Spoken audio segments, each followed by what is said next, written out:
I know life is a lot better today because of technology, and we're liberated because I can talk to anyone in the world on my phone and I can drive anywhere and blah, blah, blah.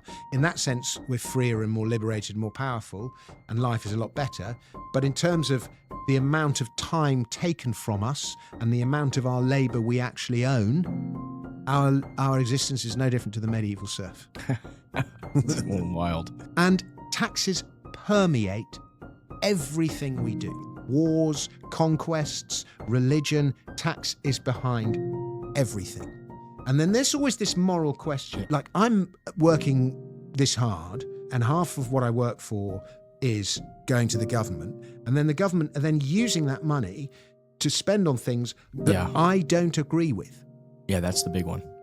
I don't agree with going to war. Yeah. In such and such a place. I don't agree with the military-industrial complex. I don't agree with sponsoring such and such US aid or whatever it is. Well, tough titty. Yeah. We say that tax is the price you pay for civilized society, and that's written into the brick on the outside of the IRS building, and that is the accepted thing. Taxes are the price. Is that civilized? Forced labor, but you know what I mean, for something you don't agree with. Yeah.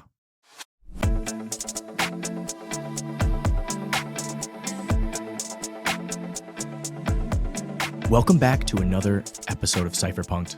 I'm here for our second episode of the Daylight Robbery Series with Dominic Frisby. Welcome back to the show, my friend. Thank you very much, sir. So, why tax? So, taxation is older than civilization itself. The famous line from Benjamin Franklin is that the two things that are inevitable are death and taxes. And he wasn't actually the first to say that. The first to say that was a chap called Christopher Bullock in an old farce. And 'tis impossible to be sure of anything but death and taxes. Both are inevitable. And even in the hunter-gatherer societies that predated civilization, there would have been this sense of duty to the greater collective. And so people would have donated their services and their produce to their, 150 group families, however large the group was that we traveled in. But it's thought we used to roughly. What's that number called? It's the magic family number, 150. I can't remember what it's called. I'll say it's it's not Darwin's number, but it's. No, it's not Darwin's, but it does begin with a D. Dunbar's number. There it is. We knew. We were right. We were close. Dunbar's number. Dunbar's number, which is another just fascinating concept. So I said in the last episode that taxation is taught as a subset of economics. In fact, it's bigger than economics. And you're talking about this thing in life that is as inevitable as death. And there has never been a civilization that did not have taxation of some kind. Never. And yet, we don't hardly talk about taxation. It's just sort of this thing that accountants deal with, and that's it.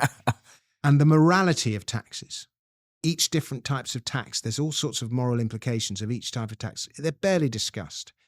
And so my aim with this book was to just literally change the Overton window, get people talking about tax again, thinking about tax.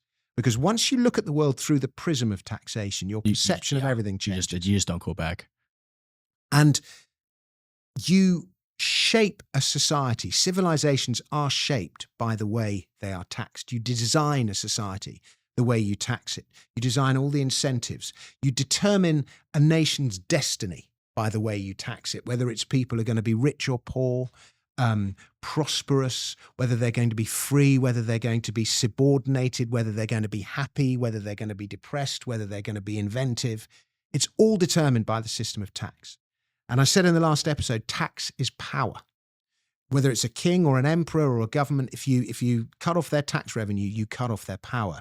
But it's also control. Tax is how you control the world. And it applies taxes are the fuel on which a society runs. And then you start looking at history, and then you go, every single war in history, from ancient Mesopotamia through to the Ukraine war today, has been paid for by some kind of tax, either during or after the event. The aim of every conqueror in history, from some guy in ancient Mesopotamia to Alexander the Great to Donald Trump wanting to take Greenland, is to take control of the tax base, the land, the labor, the produce, the profit. There's a great George Bernard Shaw quote: "Taxes are the chief business of a conqueror of the world." When Genghis Khan, This is my favorite one. yeah, Genghis Khan used to murder everyone. Yeah, just where kill. he conquered. When he conquered, just take And it. he took control of China, and he had this advisor called Yeliu Chutsai or something like that. I've pronounced it wrong. And he said that dead peasants Don't pay. considerably less tax than living peasants. And with that little bit of Classic. tax advice, probably the greatest bit of tax advice ever given, millions and millions of people were saved. Just that little bit of advice saved millions of lives. Wonderful. That's wild. And then every revolution, every revolt has been a revolt against some kind of injustice perpetrated by the tax system. No taxation without representation, the American one, the obvious one. Taxes truly define history. They really do. And it just, once you look at history, and even things like taxation is at the base of almost every religion. Mary and Joseph were only in Bethlehem to pay taxes. If Augustus So can you Caesar unpack that a little bit? I was trying to. well, if You use some words that weren't familiar to my English vernacular when I listened to that part. About, okay, well, I can't remember what words what words they were, but me when either. But I was like, what does he mean here by this? So I didn't really quite get it. it was in some versions of the Bible they were there for a census, which is Okay. like a measuring of the population, but the census would have been taken for the purposes of taxing people. But they were there to pay taxes. Augustus Caesar levied a tax, and they were there to pay their taxes. And if he hadn't imposed that bit of taxation, they would have not They would have gone never to went to Bethlehem. Bethlehem. Yeah, And so there would have, there'd have been no Jesus. well, and then it was non-payment of taxes, forbidding to give tribute to Caesar, was the crime for which he was eventually crucified. Yeah, And the whole issue is whether Christ is a king, because this was an issue because the Romans would tolerate other religions, but they would not tolerate other kings because kings had a claim on tax revenue, which the Romans were anxious to protect. So there's we're right going to there. unpack that, I think, in a couple future chapters. Well, I think it's going to be in this later in this episode, but it's right there at the birth of Christianity. And then similarly, the persecution of the Jews in ancient Egypt, and indeed the persecution of the Jews in Nazi Germany, I think that's began with I think taxes. it's chapter 5 of your book. You know it better than me. But it began with taxes, and then eventually it went from taxes to being turned into slaves, and then eventually Moses freed them and led them out of Egypt, and then when they were in the Sinai, he was paid a visit by God, and then we got the Ten Commandments, they were tax exiles. Yeah. So there's a tax story, and then similarly, there's another, which we will come to, there's another tax story at the founding of Islam. The reason Islam was so successful so quickly was low taxes. Yeah. And even things like first men on the moon, assuming that they did go there in 1969, and let's, for the purposes of this, assume they did. I mean, 1969, that seems like a number to just try. Well, the more the more we think progress, the more doubtful I become. But in any case, NASA was a tax it funding had to be operation. 1969. It had to be 69. Well, it's the year I was born, so that's what I love remember. it. I love it. And even things like, women getting the vote, women's suffrage. The reason that it was justified that women should get the vote was that they had started paying taxes during World War I because the men were out fighting, the women had started doing their jobs, and they started paying taxes. And the big argument was Parliament, well, they're paying taxes, they should get the vote. Absolutely. So, and I wish we did that today, where like if you don't pay taxes, you don't really get to vote. I think there's a strong case for that. I strongly believe that. I think if you're, not, because the incentive is so corrupt, it's so corrupted. But of course, you know what I mean? Like you're just going to take the you're going to take if you're not you know what I mean? Another George Bernard Shaw quote, the government promising to rob Peter to pay Paul and count on the support of Paul. Of course. I mean, of course, who's not going to vote for that? I mean, it seems absurd. So I think, 5 years of income tax or something like that. That seems very fair. I mean, you know what I mean? Like we don't let, children vote. We don't, you know what I mean? Like, they want to bring in age 16. You can't smoke, but you can't smoke. You can't buy alcohol, but you can die as a soldier and vote. But you can't cut off your genitalia now, right? You can do a sex change on you, apparently, right? That's a whole different thing. But that's a lot of the time we're discovering that is funded by tax as well. Yeah, insane. our greatest buildings. Yeah. We've, some of the greatest buildings in history, all our big, great municipal buildings were built with taxpayers' money. Yeah.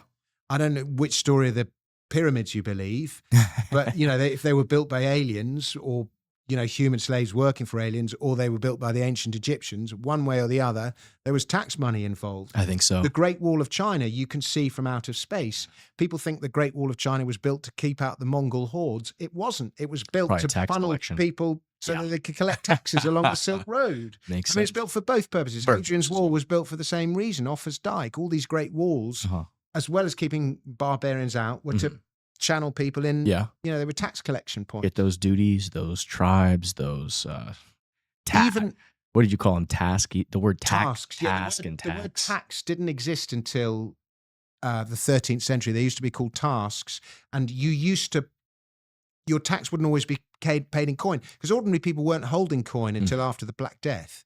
The richer people held coins, but so you would give a share of your produce or a share of your labor. Yeah. This is how taxes were paid, and they were often paid to the church.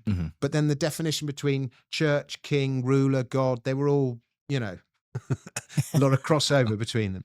And then this idea of a censor, it seems like when I think of this, it's like this idea of a censor, and then censorship. It's almost like an attacks on your ideas, attacks on your freedom to speak. Well, the word census, which as in the case with what Augustus levied, and censor, they all have the same roots. And the Roman censor was the magistrate in charge of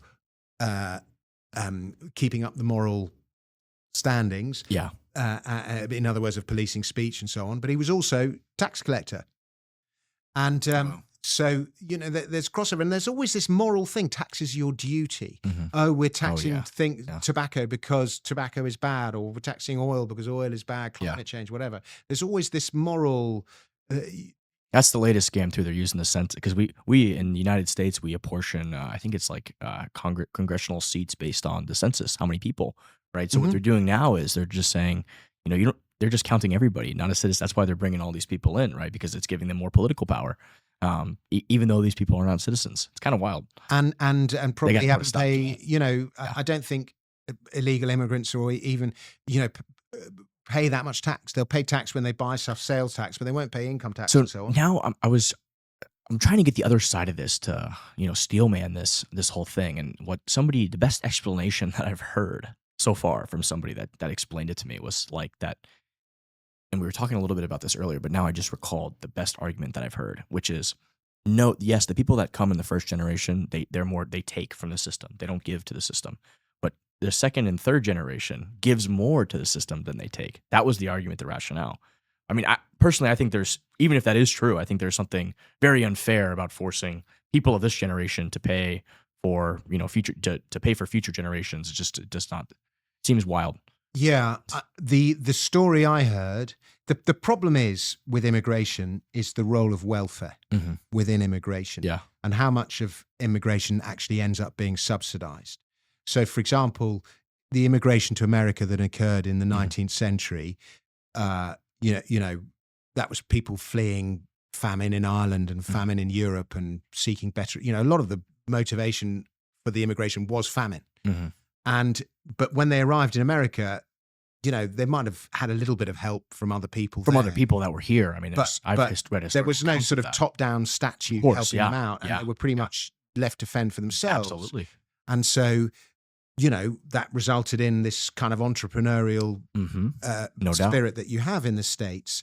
Whereas now, if for example, in the UK, illegal immigrants are sometimes housed in 5-star hotels while they're waiting for their thing to be paid. It's just all at the expense of the taxpayer. Yeah, and so it's the incentives are totally different. Totally broken incentives. But so and given benefits and so on, and then you go, well, you have to give these people benefits. It's immoral not to give them anything. Well, maybe it is, maybe it isn't. But in any case, the taxpayer ends up paying for it. So, but the story I heard, and I don't know if this is correct or not, but it takes 3 generations. 3 generations, yeah. And the first generation come and get their head down and work. And it's the second generation who feel alienated because they don't feel part of the host nation, but they also don't feel part of the nation that they came from. And then by the third and fourth, you start to get assimilation.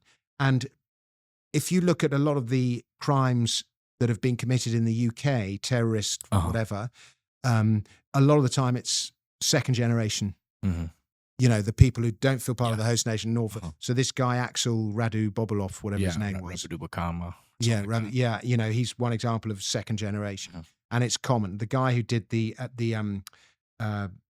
concert, what's the name? Something Grande concert in Manchester. There was a terrorist attack, and he was a second generation. And there was another one where a guy ran around a park in Reading stabbing gay people, and he was a second generation. You know, it's just really common. Yeah. Anyway, coming back to taxation, there are massive costs to society from this, is what you're getting at, right? Well, a lot of second generation, alienated second generation, is a big problem. And you think how many people have come to the US and the UK in the last 10 or 20 years.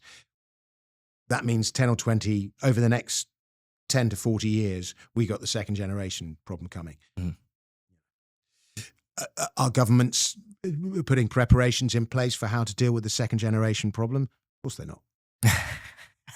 But it's like migration now. 8 billion people in the world, able to travel further and faster than ever before because of planes, trains, cars, whatever.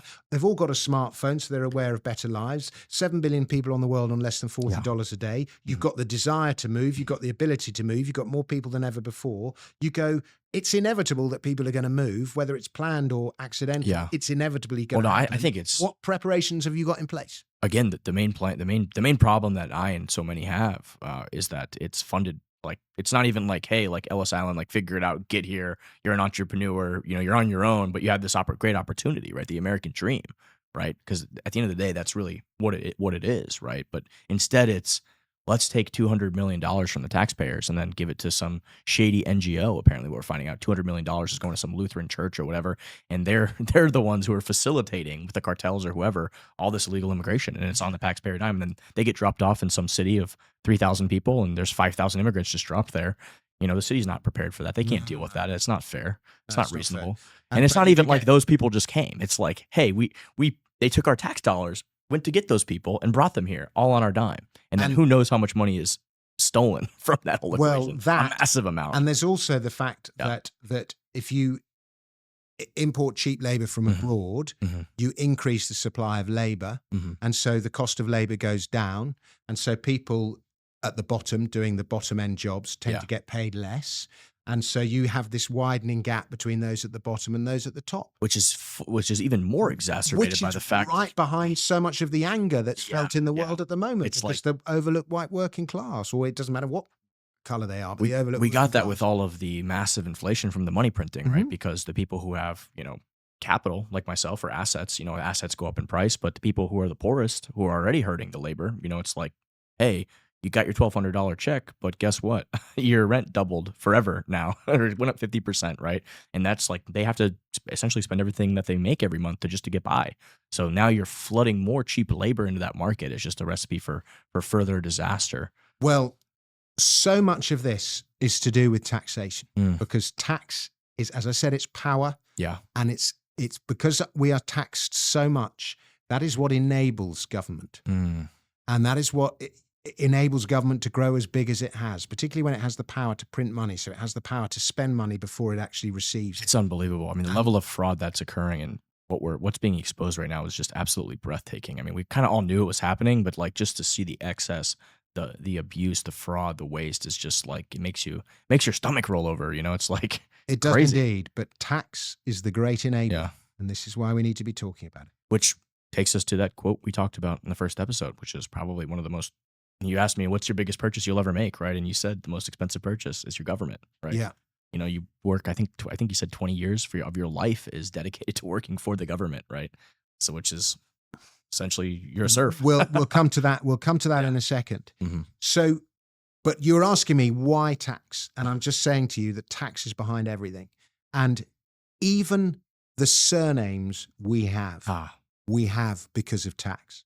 Until the 13th century, ordinary people did not have surnames. They'd just be John or William, whatever their name was. And this is in Western Europe. And then because of the Black Death, destroying effectively wiping out serfdom and creating a shortage of supply of labour. Serfs were suddenly paid for their labour because there was such a shortage of labour. They were handling money for the first time. So what did they do? They brought in poll taxes, where you're taxed by the head, and they made these labourers pay taxes. And in order to differentiate John, who was John's son, from John, who's got a crooked nose, from John, who lives by the hill, from John, who is a smith, you gave them all surnames. And when I say crooked nose, a lot of Gaelic names people would define after defining characteristics. So Kennedy, I think, which is a very common Gaelic name, I think it means shaggy head, and Cameron means crooked nose, and so on. But Connolly, another common Gaelic name, means valiant. But we were given surnames for the purpose of distinguishing people, for the purpose of collecting taxes. So my surname Frisby, it just means I'm from the village Frisby, and Frisby just means village of the Frisian people. I found out mine means new man. What's your surname? Novak. So it means Novak. It means new man. So Okay. I guess I was my I ancestors were you didn't take vaccines. travelers, or something. They were. Oh man. Very good. And so leaders use taxation to control people, to shape behavior. We talked about the beard tax before, incentives, and tax tobacco. And often these incentives backfire. You tax tobacco because tobacco is bad for you. You cut down on tobacco consumption, but you also increase tobacco smuggling. And tax with the government being the most expensive purchase you ever make in your life.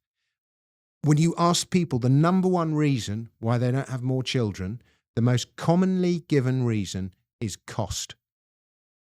I cannot afford to have more kids. And if you look at people who have big families, the tendency, not 100%, but the tendency is either the very rich who can afford to have more families, or the very poor who don't pay for them anyway. And the middle classes tend to have fewer kids.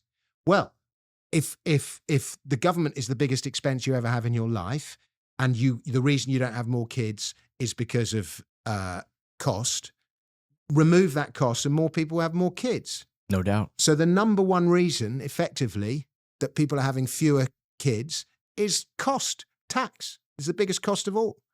So, and then the government goes, oh, we haven't got enough workers, birth rate's too low, we need to bring in more people from abroad. Yeah. There you go. Tax is right at the bottom of it. Fascinating. Now, today, taxes are taken often by stealth. They're taken at source, and they're taken by force. If you don't pay taxes, you go to jail. And in many cases, the option to go, I'm not paying taxes, isn't there because, as I say, they're deducted at source. And there's a great Chris Rock quote, you don't pay taxes, they take taxes. Yeah. You get the check, the money's already gone. That isn't a payment, it's a jack. Now, there are examples in society where taxes were voluntary. Amazing. Ancient Greece, liturgy, and we can talk about that. Oh, yeah, let's save that a little bit. But today, and like taxes are kind of a measure of freedom. So in an anarchy, and there's never been a proper anarchy, but in an anarchy, you have no taxes, no law, no government, nothing, and you own 100% of your labor. Whereas the guy who's in a totalitarian North Korean state, or the slave, has no ownership of his own labor, doesn't even own his own body, effectively. So that's kind of 100% taxation, and then 100% zero taxation. And the social democracies that we're in today, 40, 50% of, by the time you factor in inflation, it's a little bit more in Western Europe, it's a little bit less in the States. But the social democracies today, we're at around about half. Roughly, over the course of your life, roughly half of everything you ever take will go to government. Yeah, I mean, when you calculate in property taxes and sales tax and all and these inflation, things, and inflation. Oh yeah, the biggest of the big lot. one. And so, the medieval serf had to give. He was tied to the land. He couldn't leave the land. But and the serf was the descendant of the Roman slave. But he would have to give half his working week to his lord. And the other half of his working week, he got to keep the produce himself. But then he'd have to take the mill to his lord's granary to be processed, and then he'd have to give a bit. So they carried on taking stuff off him even after everything. But I know life is a lot better today because of technology, and we're liberated because I can talk to anyone in the world on my phone and I can drive anywhere and blah, blah, blah. In that sense, we're freer and more liberated, more powerful, and life is a lot better. But in terms of the amount of time taken from us and the amount of our labor we actually own, our existence is no different to the medieval serf. Wild. And taxes permeate everything we do. There is not a single activity except there is not a single. I used to do a show where I talk about taxes, and I go to the audience, shout me out an activity that doesn't involve taxation, and see if you can shout out an activity that doesn't involve taxation. Can you think of one? Okay, so this is quite rude, and I apologize to your listeners. The one activity you get Sex is sex. Yeah, that was what just came to my I'm mind. going to say sex or murder. Well, murder. Okay, no, murder is taxed because you go to jail and then you. But sex, the bed you do it on, is taxed. I once got a heckle masturbating, and then somebody else, an Australian guy, said, "Yeah, but tissues are taxed." So you might have to cut that out. But anyway, No, we don't cut anything out here. And going to the bathroom. Bodily functions are like a vague area, but even going to the bathroom, loos are taxed, and the water that you flush it is taxed, and so on. There used to be in ancient Rome, there was a tax on urine. They had urine taxes. That was a wild one that you mentioned. But people used to collect urine in these. You'd have these massive jugs at strategic points around the city, and people would collect urine. People would leave these jugs out, and then people would fill up the jugs with their urine, and then somebody would come and collect the urine, and they would use it for tanning and leathering, but also brushing your teeth. That's disgusting. It is disgusting. But different, like aristocratic urine was more prized than slaves' urine. And for some reason, I don't understand why, but for some reason, Portuguese urine was the most prized urine in Europe. Anyway, there's some stupid thing. Wild. So, yes, so as a result of all of this, as I say, the most expensive purchase you ever make in your life is government. And as I hope I've already explained, taxes, wars, conquests, religion, tax is behind everything. And then there's always this moral question. Yeah, that's the last. Is what if, like, I'm working this hard and half of what I work for is going to the government, and then the government are then using that money to spend on things that I don't agree with. Yeah, that's the big one.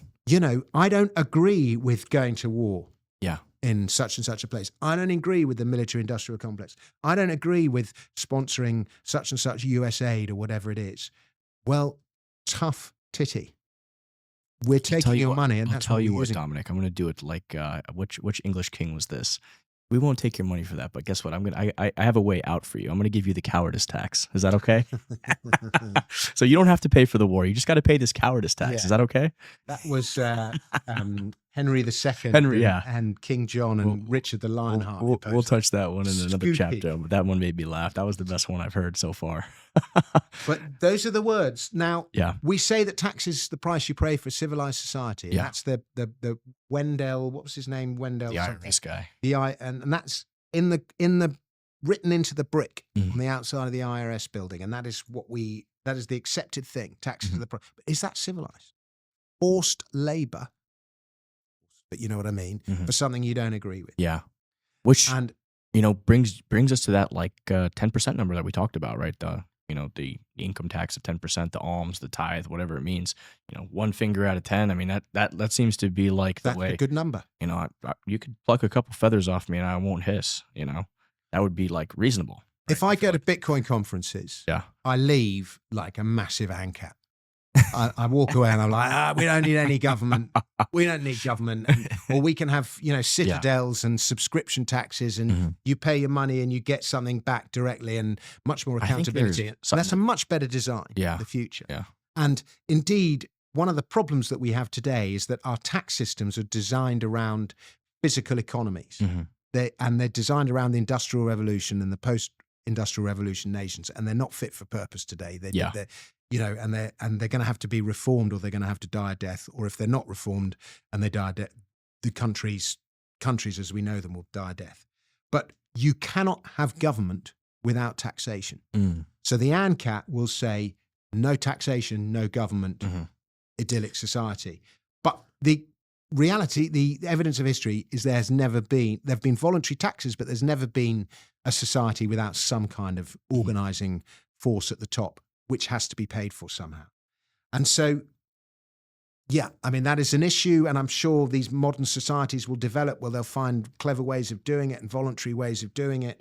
And if city states were left to themselves, if people could, it's very difficult to set up a nation. These guys who've got that place on the border with Slovenia, what is it called? Liberland. Liberland, yeah. Yeah. I'm A citizen. I'm a digital e-resident or I something. think I might be a citizen. I got of my little Liberland. card. You have Yeah. your ID? But I think so. At some got point, my I put ID. money in. I think at some point, and then I might get worried that I was on the wrong list or something like that.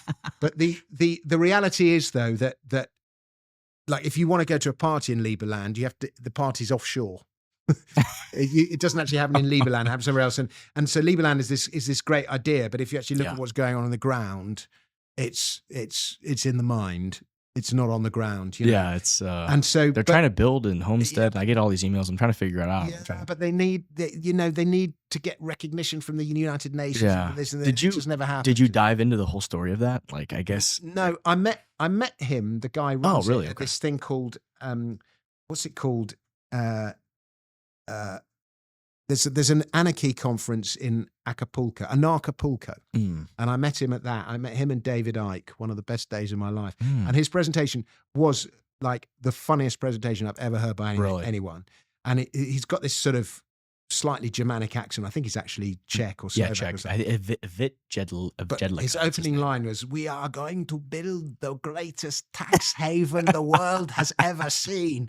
And I was just pissing Oh, myself and man. laughed. It was so funny. So, do you actually know the story? I did a lot of research on it because I was so curious. Okay. But basically, there was the war between the Serbia and Hungary, or Yeah. Some kind- Wasn't it the Yugoslav war? something like that. Yeah. Yeah. I'm not super familiar with the history over there of all that. So I'm on the other side of the pond. So Yeah. Okay. this is like probably is about as shaky as you are with the States and all the stuff happening here. But basically, there's this little island in the middle of this river, and after the war, they agreed that somebody would take this side of the river, and then somebody would take this side of the river. But what they didn't account for is in the middle of the river, there's this little land strip. So they looked over the documents, and basically it's unclaimed territory, essentially. It's not technically owned by the border of any nation. So this guy, Vit Jedlicka, I think is his name, Jedlicka. That's it, yeah. Yeah. So he basically went there and tried to set this all up and settle it, essentially. I know they were once, I think it was was it Croatia, maybe trying to stop people from going there or something like that, acting like they had jurisdiction. But according to the border agreements post the war, it's technically no man's land, which is the argument that he's making. Mhm. So it is fascinating, right? So he's The basically, problem is access. yeah, you have to go through, Yeah. Croatia or wherever to get access to it. Yeah. Yeah. I look at this because I love the river, just the River Thames in London, Mhm. and there's always this unused land on Mhm. the river, but it's Yeah. not the land; it's the river itself. But you can't get Mhm. to the river. Yeah. You need the access points. It's fascinating, but it is a cool story. I mean, maybe they Oh, get it's a- great. It And is, I hope yeah. it works. I hope but- it works too. I but- mean, I threw a little money into the pot to try to move it along. I have to. But the problem is getting recognition from everyone else. But, Yeah, but which is what he was trying to do. I think he was going to. I get all these emails that say, "Hey, we met with the well, the maybe ambassador of Hong Kong, and we met with the ambassador of this country or whatever." So this don't know. might be one of those things that Trump just says just to sort of change the Overton window. But he was talking last week about rehoming all the Palestinians and Mhm. finding some land somewhere else. And then he said Saudi Arabia's got plenty of land. We could rehouse them in Saudi Arabia. But, there's no shortage of land across North Africa. And there's plenty of, yeah, and particularly if you can find technical ways of getting water there, the main issue is water. But if, we could probably that spend were 30 to hours happen, just talking and- about that. well, yeah, That's a and wild don't, rabbit hole. yeah, and don't let's go there. But just for the purpose of this, let's just say that Uh-huh. Palestinians could be rehomed somewhere else, and Trump was able to buy a plot of real estate somewhere that's similar size to the Gaza Strip and give that to Palestinians and say that's your home now. Well, that would set the precedent of buying land from nations and creating other nations with it, and so new nations can start up. And then what can I happen? think that's a pretty awesome precedent if it gets set. amazing. You know, Amazing. that's a great Because- precedent. Instead of because then- war, it's Yeah, hey, and then it's people transaction. buy other. It's voluntary. Yeah, and I mean, you know, the most of America was bought as a real estate deal. The Louisiana Purchase of 1803, I think, the greatest real estate deal in history, closely followed by Alaska. You know, America was founded on two extraordinary real estate deals, and so and that's how Trump thinks in terms of real estate. He's a great real estate. Despite all the things you can say about the guy, he's great with real estate. He That's like is. his superpower. And so, but you know, let's just say a large plot of Chad, or one of or somewhere, I don't even know, Mauritania or somewhere. There's a land. We're giving them all of our tax money anyway. Might as well get something. Well, you know, but then you start forming new nations, and then you get into a world where new nations form, and they have competitive new tax systems, and that you'd like to think that the best tax systems will be the most thriving countries, and then everything follows there. So it's exciting possibilities, but. As I say, without taxation, there can be no government. And so many of the problems that we face today, not least the inequality gap, all derive from problems in the tax system, whether it's fiat money, income tax. You know, income tax penalizes the young because all the young have is their labor. And we tax them heavily, and then we pay them in money that loses its purchasing power. Yeah. We don't tax capital or assets to anything like the same extent. And then people wonder why and the old are all asset rich, and we wonder why there's such a big gap in between the young and the old. We'll look no further than income tax. And then the young delay having families because they can't afford to. Yeah, the incentives. And then you have mass migration. It just You hit the nail on the head. starts with tax. Yeah. Everything. And all these problems, tax is patient zero. In the zombie film, you have this idea of patient zero where the virus started. And if the hero of the zombie film can get to patient zero and either kill patient zero or patient zero's got the antidote, whatever, tax is patient zero. You fix tax and everything follows from there. And I keep coming back to it. I'm so excited. Like Elon Musk follows me on Twitter, but I think he follows me for my comic songs, not for my economic wisdom. But I'm just desperate. We're gonna have to that get his somebody attention to watch this. Yeah, I just wish he'd read this book. Yeah, because they're going. I mean, they're going to audit the IRS next, but they'll hopefully persuade them that, oh my God, if we get the tax system right, then none of this can happen again. You're so right, and this is why we're. I mean, and Trump's talked about bringing in tariffs and replacing income tax with them, and initially income tax replaced tariffs in 1913. Yeah. So if it can happen, you can design a fantastic country, and funnily enough, one of the reasons America's worked so well is because you have competing states within the US competing. The idea of federalism, Yeah, and so that was, so that kind of keeps a rein on the federal thing. It's got out of control in the last 20 or 30 years, but it's really out of control, man. It's not as bad as Western Europe. Yeah. So, so that's why tax. That's why tax, which takes us to our next segment here about the cradle of taxation. So, this Sumerian proverb, right? If you go back to ancient Sumer, even like 7,000 years, 7,000 BC or whatever, 7,000 years ago. It's when was Sumer? Was it 4,000 BC? Well, it was about 7,000 years. 7 to 10,000 years ago is when human beings are supposed to have settled for the first time. But I've recently been reading about the Anunnaki of Cyberu. Have you heard of the Anunnaki? I've heard a little bit. What about Göbekli Tepe? Is it Göbekli Tepe? Have you heard of that one? No. That's hunter-gatherer civilization, apparently, where they had these huge stones. Pull that up, Paul. Göbekli Tepe. I think it's Goebli and then Tekki. Could be wrong on the spelling, but I think that's what it is. Well, the Anunnaki of Cyberu predate them too. Let's see. So the Anunnaki of Cyberu were aliens. My daughter put me onto these. My daughter put me onto these.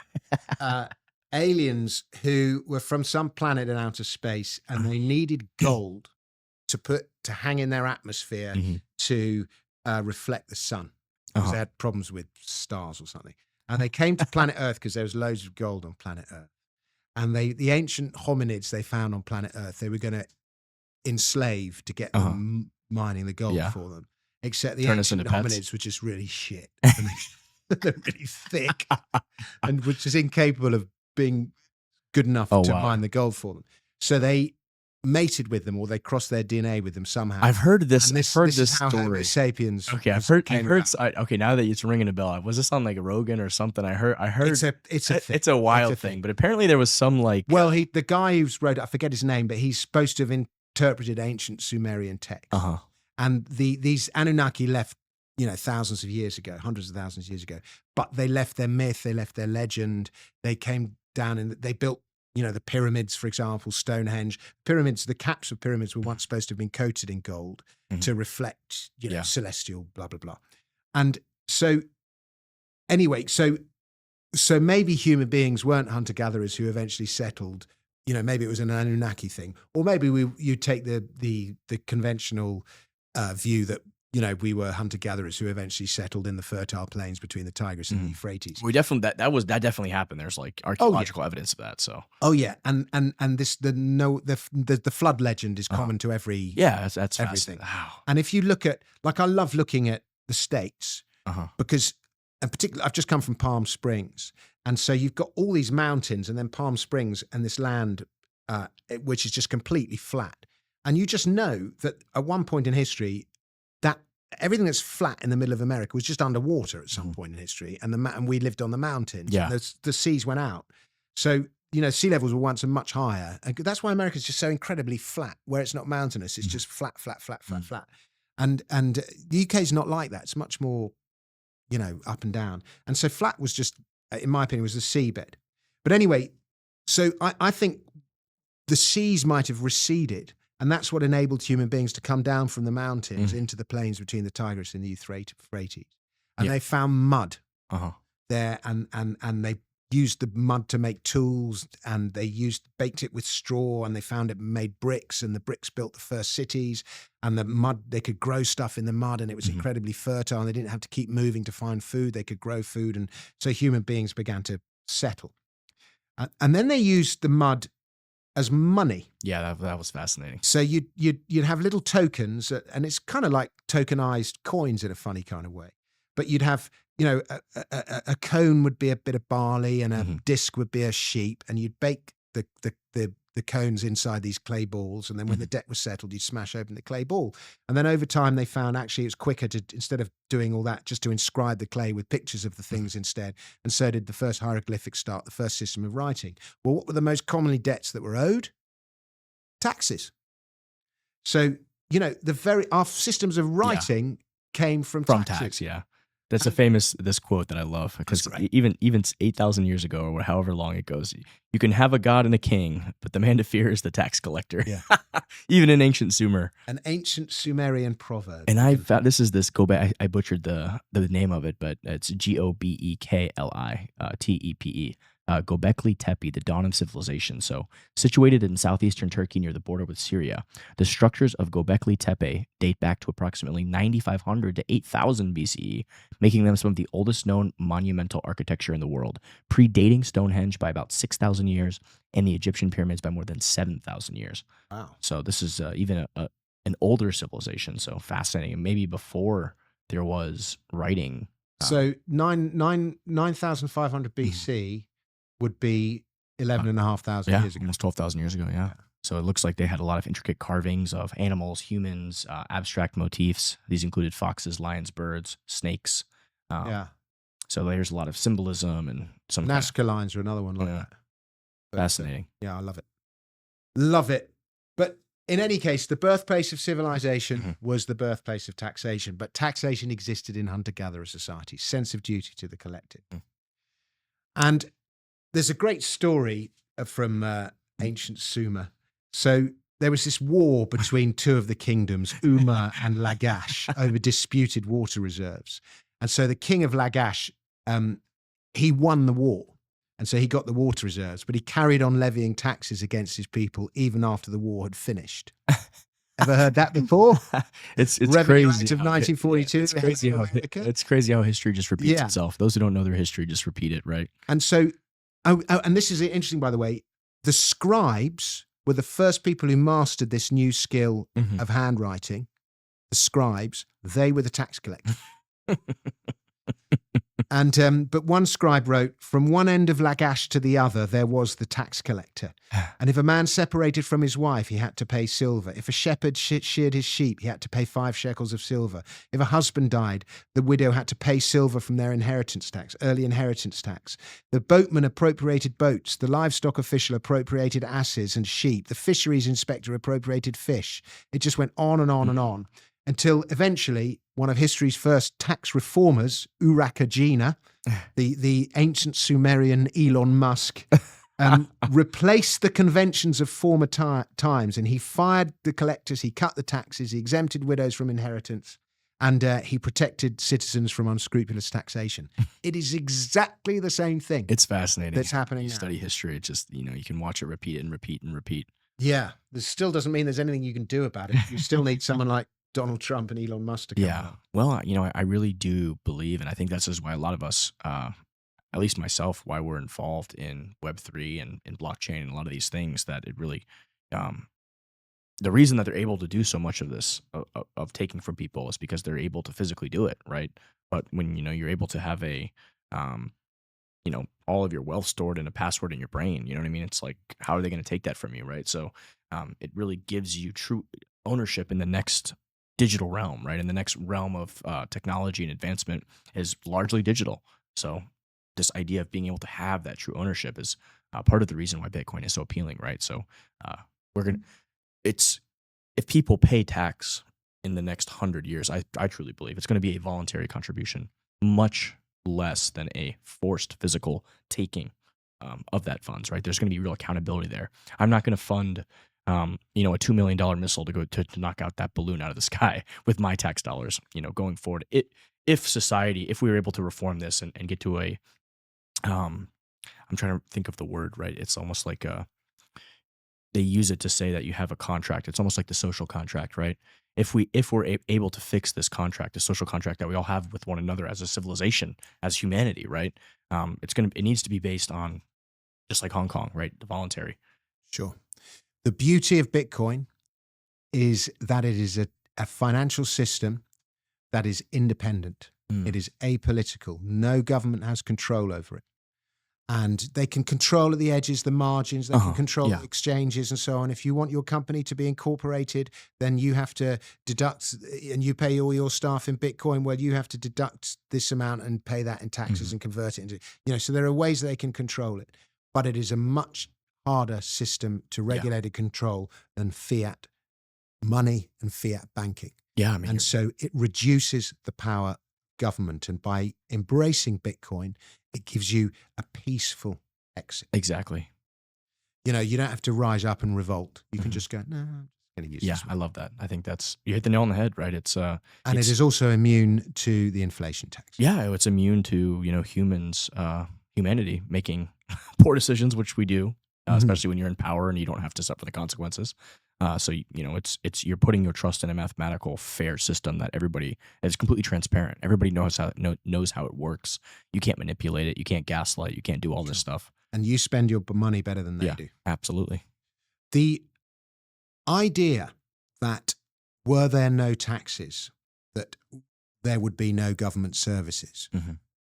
I did say without taxation you can't have government, but I also believe that charity, helping your fellow man, is a basic human instinct. And charity starts at home. The first people you want to protect are your immediate family, your parents, your kids, then your cousins and so on. And then from there it goes to your friends. And then from there it goes to your community and so on. And if you didn't have 50% of everything you ever earned taken from you, you would be in a much stronger position to do that. Yeah.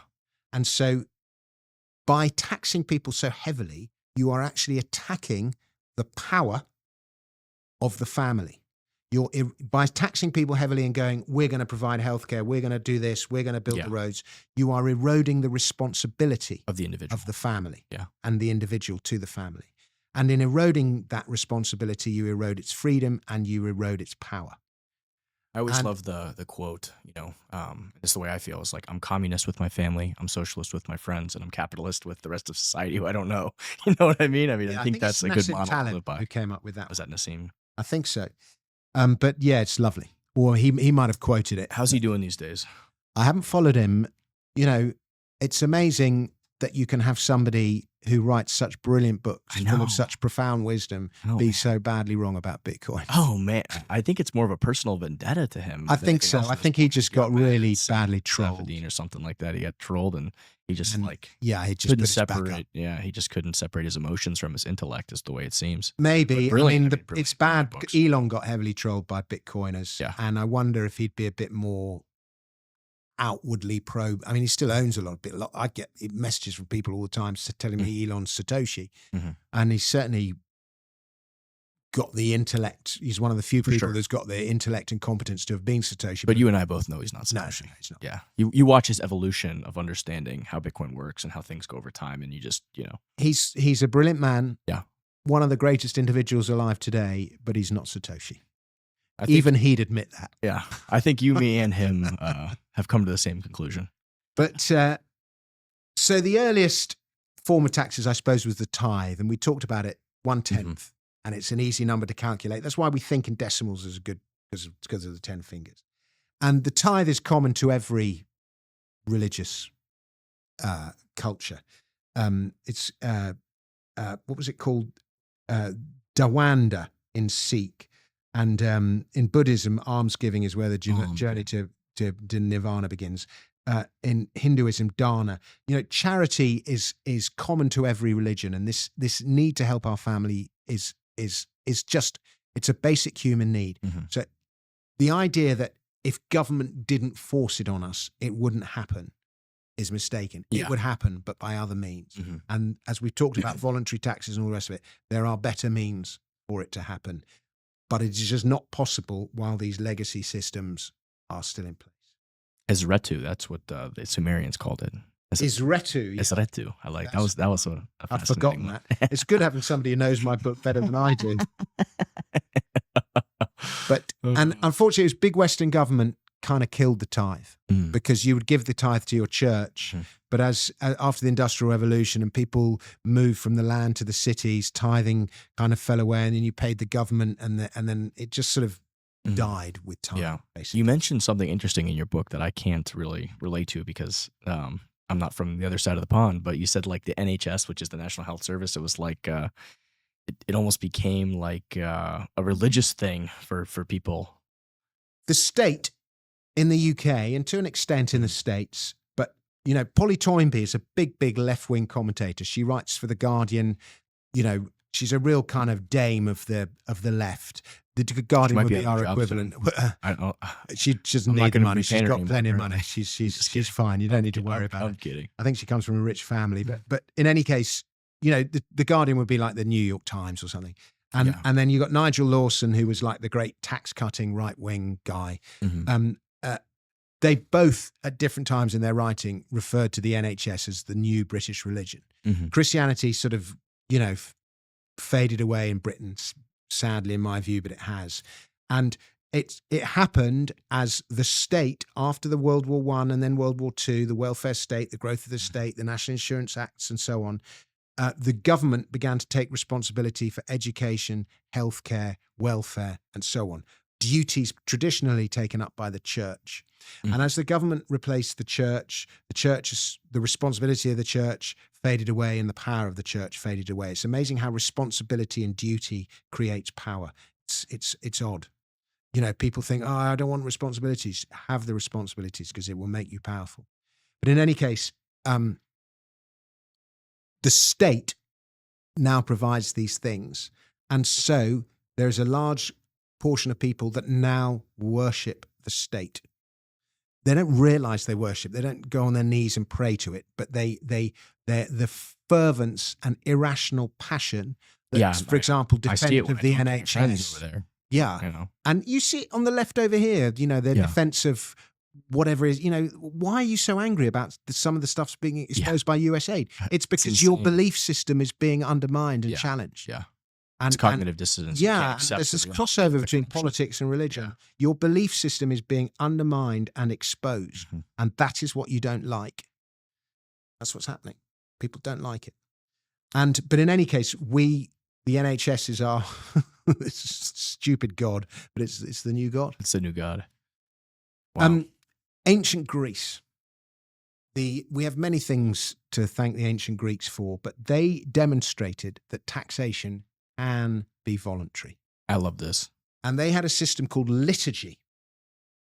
And Like there was a public service. commissioner of the Internal Revenue called Donald Alexander, and he said, "We do not have and have never had and could not have a voluntary tax system." Well, history says otherwise. It didn't last. Nothing does. But it was there. It was there for a bit. And ancient Greece, in its heyday, when it had Aristotle and, all the rest of it, was based on a voluntary tax system. And this idea of giving was sort of embedded in the Greek psyche, and part, Athena gave the olive tree, Prometheus gave mankind the gift of, benefaction. I mean, benefaction is sort of intrinsic to most civilizations in one form or another. And Aristotle had this idea of the magnificent man, and a poor man could not be magnificent. This is very interesting because they did not have the financial means to be magnificent. Whereas a rich man, had the ability to do greater good with his wealth. Yeah. And so that meant he was more able to be magnificent. Hippocrates, you said that people come to the hospitals in the US and they get their health care and then they walk away and they don't pay the bill.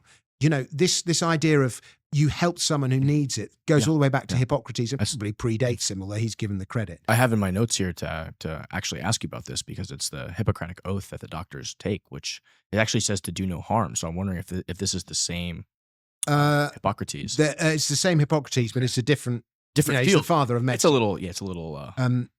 Sometimes give your services for nothing, calling to mind a previous benefaction or present satisfaction. And if there be an opportunity of serving one who is a stranger in financial straits, give full assistance to all such. One of the lesser known Hippocratic proclamations. I love it. But, I love it. So let's say an ancient Greek city needed, a new road or a new bridge or a new warship, to defend the shipping lanes from pirates, or it needed a festival of a drama or some games, a Super Bowl, whatever. Then the responsibility fell on the rich citizen to provide this service. And the result was that because the rich citizen would gain great prestige by putting on this event, he would end up spending more than he was expected to. Reputation was on the line. His reputation was. He would also have to carry out the work himself. So it wouldn't be left to some bureaucrat to spend his money for him. He would have to do it. And didn't we say you spend your money better than other people Absolutely. do? And your reputation would get better and your standing would get better. And so, and it actually reached the point where initially only Greek warriors could achieve heroic status, but eventually liturgists could achieve heroic status. And Pericles, the famous Greek, he was he established his reputation putting on plays. And the Panathenaic Games, for example, these were all liturgic festivals. And of course it was exploited for personal gain. You put your reputation on the line. But it benefited everybody. But it benefited the citizens. I mean, and if you get a good reputation out of it, I'm sure some people wangled it, so they even made some money out of it at some point. Yeah. But it's so similar to what Elon Musk is doing. Yeah, that's literally in my notes. Donald you Trump took it there. I was going to take it there. So coming back to it, but Donald Trump is going. He's not being paid to do this. We're literally living through this right now. We're living through this right now. I mean, this is literally what's happening with Doge. He's just doing it because he knows it's going to make the world better. It's a public service to humanity. Yeah. And he's got he's got more FU money than anyone else in the world, and he literally does not care what anyone thinks of him. I love it. He has zero tolerance for it. You're either with me or you. That's literally exactly what it is. Does not care who he has a go at. I'm so glad he took it there because that was in my notes, and that was like, I was going to say we're actually living through some of that right now, which is fascinating to see. And sometimes you would have competition. So Pericles would put on some games, and then Simon would go, "Oh, I'm going to put on a better games," and he would put on a better games, and so the people benefited from the competition because these two guys have got their vanity projects. Yeah, they're a dick swinging competition, and who's going to put on the better. Who's gonna give back more to the community, right? I love it. I mean, that's the way it should be.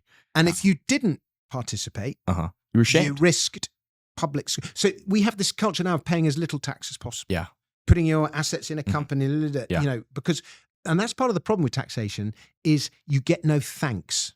Yeah, and you get no gratitude. You're actually criminalized. You're considered the bad guy. Yeah, which is insane. This is one of the reasons why we need charity. It is a basic human function. Yeah, and you want to give people, but you also want some recognition for your giving. Of course. Some people don't. Some people are happy to do it anonymously, but most people, they want to give, but they also want the fact that they've been giving recognized. Yeah. And you do not get that through the tax system. It's one of its limitations. You hit the nail on the head. And that, brings to, it's like, why do high net worth people avoid, that is exactly what you just said. Why do so many people join the army in America? Because everywhere you go, people go, thank you for your service. Yeah. People are so grateful to you. Yeah. And that's one of the reasons why people serve. And people just want to be appreciated. I mean, it's just what it is. Yeah. And it's just basic human nature. But in any case, if you didn't want to participate, you could risk public scorn, or maybe you felt that you shouldn't have to pay.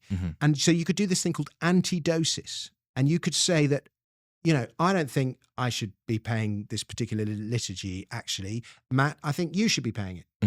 And then you'd go, well, no, I don't think I should be paying it. And so we would then you would have three choices. You would either have to accept the liturgy, or you would have to submit to a trial in which a jury determined who was the wealthiest of the two of us. Or option three is we would swap assets. I love that. So you're looking at me, and even if you say you're worth less than me, you're looking at me going, what's his house like? What's his car like? I'm looking at you going, what's his house like? Yeah, let's do the swap. Yeah, and we're going, do we do the swap? Do we not do the swap? Do the wives come with it or what? Yeah, well... I guess in ancient Greece, you got the wife thrown in. So send me a picture and then I'll decide. But anyway, this all died with the Peloponnesian War. Yeah. And, the costs of the war and the war with Sparta, and eventually was the beginning of the end of the magnificence of ancient Greece. And Athens followed the pattern of many great societies, is the low taxes and freedoms that underpin them in their early days fade as the society evolves and the government obligations grow, especially because of war, and eventually end. But I keep coming back to the US today. It's just amazing because most societies would have reached, how many documentaries have you watched about the cycle of empires? Yeah. And we're at the end of an empire and the rise of China and blah, blah, blah. And, what is happening now is huge, and it is giving America a whole new lease of life. You got to give the founding fathers of our nation credit for that, because they looked at history and designed the system in a way that was meant to protect from all of the stuff that's happened, right? Yeah. So it would have done if you'd stuck with gold and silver. It actually, if I remember correctly, this whole idea of printing money and doing all this stuff, when our nation was originally founded, I mean, that was like a crime. You could be hanged for what they got away with. Yeah, because which is now actively encouraged by government policy. They knew in the American Revolution, we printed loads of counterfeit money, and it was one of the ways we attacked you. We destroyed your money, and that's where you get the expression "not worth a continental" from. Is because your money lost all its purchasing power, and it was a huge problem for Alexander Hamilton when he designed the new currency, and that's why he said nothing but gold and silver. Yeah, and I think there's something in your original constitution about income tax as well. I've got a little. I'll have to remember that in time for the next episode. We'll get there. I think income tax is not constitutional. Yeah, I wouldn't be surprised if they get away with everything. But so that's taxation in ancient civilization, and that's why taxation.